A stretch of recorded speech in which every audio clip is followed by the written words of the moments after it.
कर्ण जी नहीं थे। सुबह सुबह उठ करके प्रणाम किए और प्रणाम करके सूर्य की गति को रोक दिए और कहे, हे सूर्य भगवान तुम बताओ हमारा भाई का उद्धार कैसे होगा। गोकर्ण स्तंभतः चक्रे सूर्य वेगस वेगता, इतनी ताकत है महाराज, सूर्य के वेग को रोक दिए और कहे कि हे जगत साक्षी आप बताओ हमारे भाई का क्या कैसे उद्धार हो गया। तो भगवान सूर्य सोचे कि मैं 1-2 सेकेंड भी रुक जाएंगे तो हल्का मच जाएगा। महाराज सूर्य से ही हवा चलता है, ये सारा क्रिया संसार का चलता है सूर्य से चलता है। ये ज्योतिष शास्त्र में सूर्य की बड़ी भारी महिमा है। तो उन्होंने 1 सेकेंड में कह दिया, देरी नहीं किए, श्रीमद्भागवतान मुक्ति सप्ताहम वाचनम गुरु। अरे श्रीमद् भागवत की कथा करो, तुम्हारे भाई का उद्धार होगा। सूर्य की बात सुन करके गोकर्ण जी बड़ा प्रसन्न हो गए। महाराज सुबह सुबह ही कथा चालू कर, अब तो सब लोग आकर के बैठ गए। गोकर्ण धुंधकारी सोचने लगा कि मैं कहाँ बैठूं, तो वहीं बांस 7 कोर का बांस था, उसमें बैठ गया। 1 2 3 1 होता था तो महाराज 1 ग्रंथि टूटता था। ऐसे ऐसे करके 7 दिन तक ग्रंथि टूटा और टूटते ही उसमें से एक दिव्य महापुरुष निकल गया और दिव्य रूप धरा, एकदम भगवत पार्षद जैसा धुंधकारी का शरीर हो गया।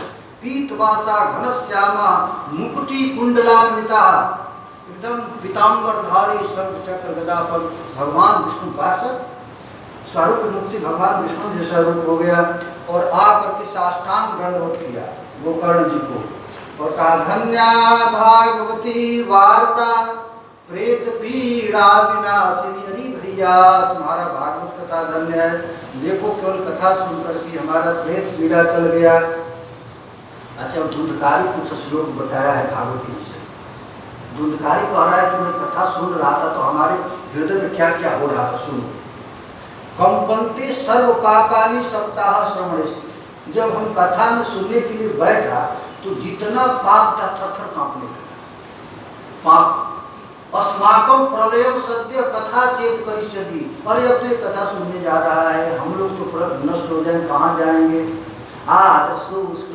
स्थूलवान मन, जितने भी पाप थे महाराज संविधा जैसे जलने लगे। अस्थि कम कहता है कि जत प्रातः संस्कृतम चाय सायं तच्च विनश्यति त्वदीय रस संपृष्टे काये का नाम नित्यदा। सुबह भोजन बनाया जाता है तो शाम को बासी पड़ जाता है और उसी भोजन खा करके शरीर बना है, तो ये शरीर कहाँ नित्य रहने वाला है, ये तो रोज रोज मृत्यु के पास ही जा रहा है। बुदबुदा यो तोयेसु मस्का यो जंतुसु, ये महाराज पानी की बुलबुला, जैसे पानी चल रहा है से बुलबुला हो जाता है, हवा और पानी मिलकर के बुलबुला बनता है और तुरंत नष्ट हो जाता है। उसी तरह ये 5 भूतों का बुलबुला ये मानव शरीर अभी दिख रहा है, अभी लिप्त हो जाए, पता नहीं चलेगा कहाँ चला गया। ये शरीर को खोजते रह जाओ, नहीं मिलेगा महाराज। ये पानी की बुलबुला है। छी भिद्यन्ते हृदय ग्रंथि छीयन्ते सर्व संशया, जो भागवत कथा सुनने के लिए चल जाता है सारा ग्रंथि टूट जाती है। इस प्रकार महाराज उसी समय तत्काल भगवत पार्षद आए और धुंधकारी को विमान पर चढ़ा करके बैठे। गोकर्ण जी कहे थोड़ा 1 मिनट रुकिए। भगवत पार्षद कहे क्या बात है कि यहाँ तो बहुत श्रोता हैं, केवल उसी को वैकुंठ क्यों ले जा रहे हैं। तो कह रहे हैं भगवत पार्षद हम लोग तो सबको ले जाना चाहते हैं, लेकिन जैसा नित्य प्रेम से धुंधकारी कथा सुना है वैसे कोई श्रोता का सुना नहीं। श्रवणस्य विभेदेन फल भेदो तो संस्कृत, श्रवण भेद से फल में भेद हो गया है। महाराज ये सब श्रोता देखे थे भागवत कथा की महिमा, आंख से देखे थे। धुंधकारी दिव्य पार्षद रूप से बैकुंठ गया तो दोबारा फिर भागवत कथा, ऐसा कथा किए कि महाराज भागवत में लिखा गया है जैसे भगवान राम अयोध्या के कीट पतंग को भी साकेत में ले गए, वैसे ही भागवत कथा के प्रभाव से गोकर्ण जी अपने गांव के कुत्ता बिल्ली कीट पतंग को भी बैकुंठ में ले। ऐसी महिमा है। प्रेषितो हरिलोकम के जत्र जोगी ऐसे जोगी लोग चले जाते हैं। इस कथा को सुनने से क्या फायदा हुआ तो कहते हैं, श्रुति फल बताते हैं आख्यान में तत्परमं पवित्रं सुतं सकृत वै विदेश गौरम श्राद्धे प्रयुक्ते प्रकृतिमावहे नित्यं सुपाठाद पुनर्भवं च। इस परम पवित्र आख्यान को जो यदि कदाचित कोई सुनता है और यदि श्राद्ध के समय सुनता है तो उनके पितरों को तृप्ति होती है और रोज रोज पाठ करता है इस अध्याय को, तुम्हारा पुनर्भवम च, भगवत धाम को चला जाता है। ये 5 अध्याय, 5 अध्याय हम लोग करते। अब एक अध्याय और कहा दे, पूरा ही कर देते हैं, नहीं कहें 5 अध्याय हो गया, एक अध्याय और करना है।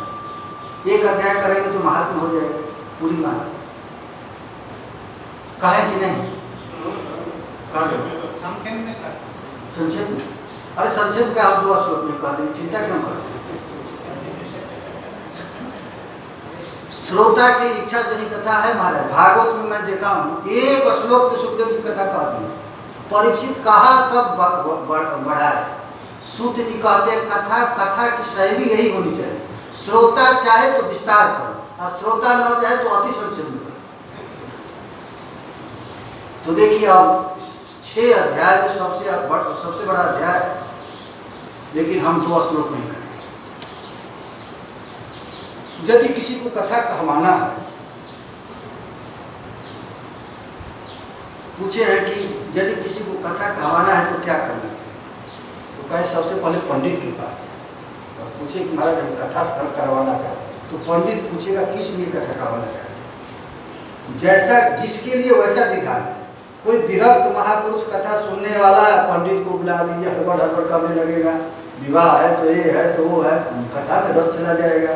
और कोई गृहस्थ बैठा हो, हम बाबा जी को बैठा दो, धन बेकार है, स्त्री बेकार है, गड़बड़ा हो जाए।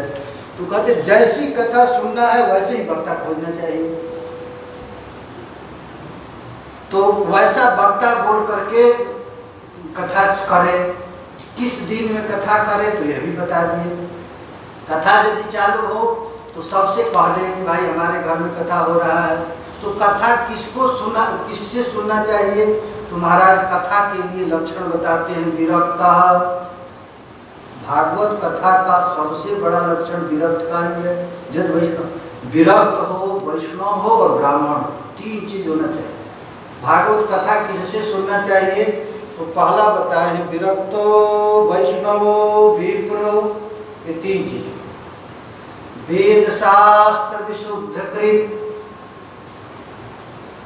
दृष्टांत कुशलो धीरो, वक्ता कार्यो निष्प्रिय। कथा वक्ता का लक्षण है। विरक्त हो, वैष्णव हो, ब्राह्मण हो, वेद शास्त्र को विशुद्ध करके समझाने में कुशल हो, दृष्टांत कुशल हो, वक्ता कार्यो निष्प्रिय। कथा कहने के बाद उसके मन में ये न हो कि कुछ दक्षिणा नहीं, निष्प्रिय हो। कथा का ये भी लक्षण है वक्ता का। कथा कह करके चला तो ये न देखे कि कितना चढ़ावा आया है, कम से कम से निष्प्रिय हो। अच्छा भूख लगी तो क्या करे, तो भीख मांग कर खाए, लेकिन कथा से अपेक्षा न रखे कि हमको कुछ मिलना चाहिए। वक्ता करने के पहले बाल में कटवा ले, नित्य संक्षेप में मूल पाठ करे, संध्या वंदन कर ले, रोज भागवत कथा में आकर के प्रणाम करे, दंडवत करे। और भागवत को प्रणाम करे तो ऐसा सोचे कि साक्षात प्रत्यक्ष श्रीमद् भागवत श्री कृष्ण ही है, भवसागर से पार करने के लिए हमको यहाँ पर आए हैं। महाराज कथा में क्या क्या करें, तो ये भी नियम बताए हैं। हो सके तो 7 दिन तक बिना खाए पिए रहे, पानी पी करके रहे। तो कोई कहे कि पानी पीकर नहीं रह सकते, तो कहे ठीक है फल खाकर रह जाए। महाराज फल खाकर भी नहीं रह सकते हैं, तो ठीक है 1 बार भोजन कर लो। तो नहीं महाराज हमको 2 बार खाने की आदत है, तो कहे भोजनम तू परम धन्य कथा दिन करो, यदि 10 बार खाओ लेकिन कथा में सो मत। ये भी नियम बता दिए। नियम है कथा सुनना। आज यदि तुझको नहीं खाने से कथा में रुचि हो तो 10 बार याद खा, लेकिन कथा में सो मत।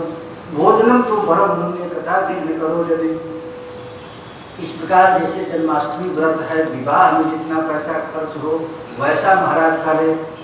इस प्रकार भागवत की कथा में महाराज भागवत की महिमा बताए और महिमा बता करके कहे कि कृष्ण के 30 बरस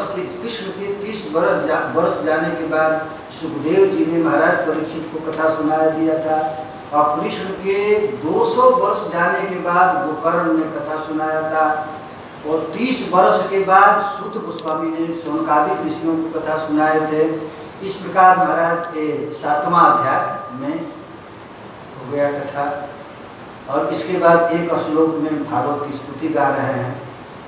इति च परम गुह्यं सर्वसिद्धान्त सिद्धं सपदि निगदितं ते शास्त्रपुञ्जं विलोक्य जगति सुख कथा तो निर्मलं नास्ति चेत् पिब परम सुख है तो द्वादश स्कंद सार। ये महाराज अंतिम श्लोक है। कहते हैं भागवत परम गोपनीय ग्रंथ है, इति च परम गुह्य और समस्त सिद्धांतों का सिद्ध है। इस यदि विश्वास नहीं तो सारे शास्त्र को देख लो। सुखदेव जी के मुंह से निकला हुआ यह श्रीमद् भागवत के समान पवित्र और कोई ग्रंथ नहीं है। इसलिए भागवत कथा सुनो मत, बार बार कहा गया कथा सुनो मत। पीव परम सुख है तो द्वादश स्कंद सार। इसको पान करो और पान करके महाराज भगवत धाम को जाओ। इति श्री परम पुराणे उत्तरखंडे श्रीमद् भागवत महात्म्ये श्रवण विधि कंथनम नाम षष्ठो कृष्णार्पणमस्तु। जय जय श्री राधे, जय जय श्री राधे। अच्छा ढोलक बजाए, कोई बजाइए और एक गाएंगे भागवत की आरती। हाँ मृदंग कौन बजाएगा? हमारे भागवत जितना याद है इतना याद, कर्जा थोड़े लिए जितना याद है।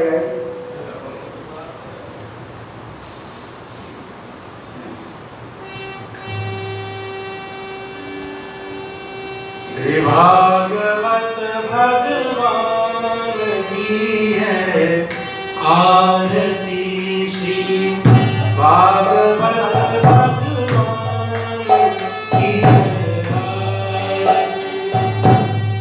पापियों पाप से तारती, पापी